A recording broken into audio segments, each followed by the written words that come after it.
Hello, everybody, and welcome to our weekly appointment. This time we decided to have another format, which we are not doing the live. We want to share this video in both accounts, Rachel accounts and my account. So we decided to record this video and hopefully you will get some value out of it. Today we're going to talk about the inner child, what it is and why, how to connect and why is important the inner child. You know, before we dive deep into the conversation, I want to just make some brief description, a brief preface about it, and saying that this term about the inner child was first used by Carl Jung when he's separated by from Freud, and it was when he starts saying my little boy inside. In fact, in that period, he was creating the let's say the term of the archetypes when he was describing our psyche made of different sub-personalities. And so he was talking about the inner child, the parent, the adult. He was making some difference between that and saying like that the adult is the let's say the wise one, is the one that knows how to be how to organize itself, or what is the right thing to do, and he's the one, and the healthy adult should be the one that comes from a wisdom of all the rules that it was given to him, combined with this real self. Then we have the parents, and the parent is the one that introduces us, that prepare us to be this healthy adult. And then we have the inner child. When talking about the inner child, what intrigued me, it was the fact that Jung was talking about is divine inner child.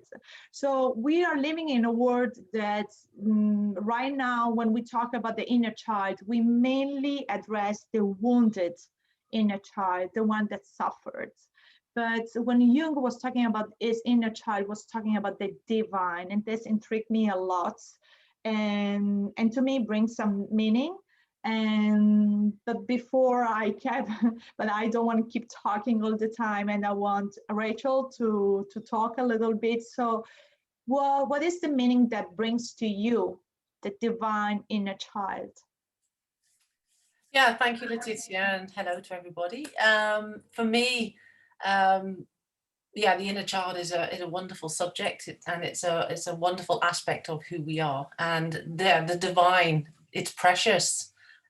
Think of a child. We think of a child. We do think of that it's a precious little tiny human being that's come into the world, right? And as it grows up, it shows this free spirit. And for me, really, our inner child is the core of who we are, our essence. Think of a seed. It's our seed.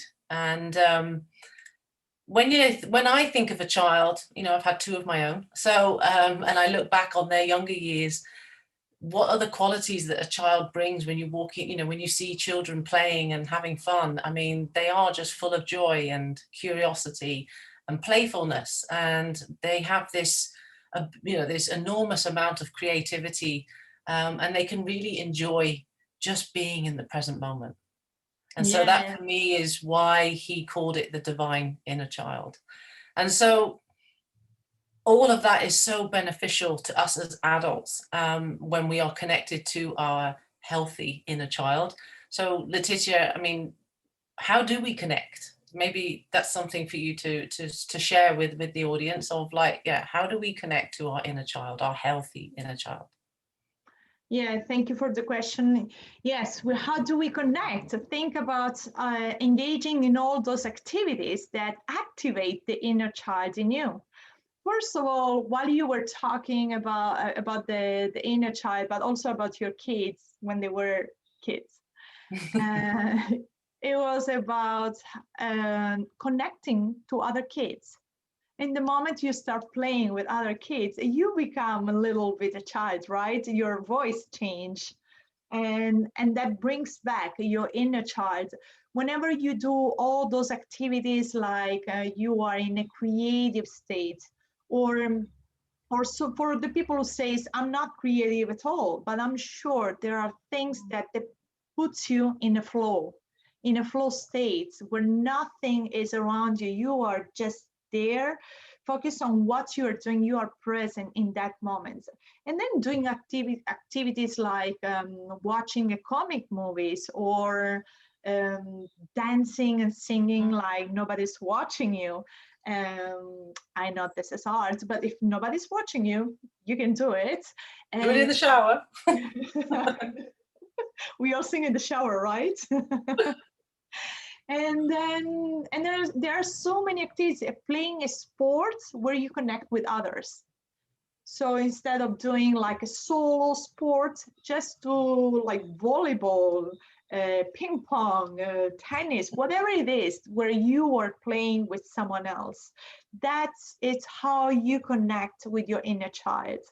And I know that it's very difficult to connect to it, because I mean, just talking to you, dance and sing and play and be fun and laugh at yourself brings so much humor in your life. I know that because of our lives, our stress life, it's not that easy to connect with the inner child, but it is important. It is important because what you said before, Rachel, you were talking about the seed of who we are truly. Yes, so it is important. And I want you to expand this topic about why is it important? Yeah, it's extremely important because it really, by connecting to your inner child, it helps us to remember who we are, first and foremost, at our core. It allows us to tap in to our authenticity. Mm-hmm. And it reminds us that we're not wrong, we're not bad. You know, it brings out our compassion for ourselves, and it's where our passion and our gifts and our talents will emerge. And it gives us the courage really to tap into that unlimited potential that is sat in that seed that we haven't yet, explored. And so, yeah, it also helps us to remove us, as I said, from thinking in the past or living, being in the future, and worrying. It brings us back into the present moment. It connects us to our body and connects us to our breath, and really opens up a love for life, I think. So yeah, I agree. yeah, I absolutely agree. And I mean, it's in my work, and I know that you take care, I mean, your work is the inner child. So I always ask to my clients, what is that you were enjoying doing when you were a child? Because that's the real you. It's yeah, not this conditioned self, this conditioned adult that you have right now. Is this bundle of energy that it was there, that it was free, and it had in itself everything. So it's, as you said, it's very, very important to connect to it. And as I said, we both, me for codependency and trauma, you because you work on just the inner child. It's important to bring up the inner child, the healthy inner child, along with the wounded. Absolutely, yeah, inner child, right? Yeah, because it's, I mean, when you say I work with the inner child, the reason I like to work with the inner child is because it's getting to know who you really are. And that's what my work is all about, is really, going back and learning who it is that you are without all the masks. And so by working and tapping into the healthy inner child that we all have, as well as then healing the unhealthy inner child, the unhealthy inner child, by bringing those together and letting them work together and connecting, then you integrate, so that you become the authentic person that you are, and that you're able to go out there and show up in life being comfortable with the true essence of who you are, rather than trying to be somebody for someone else. So that's the importance of it. Yeah. Yeah, and I love the fact that we work on the same topic.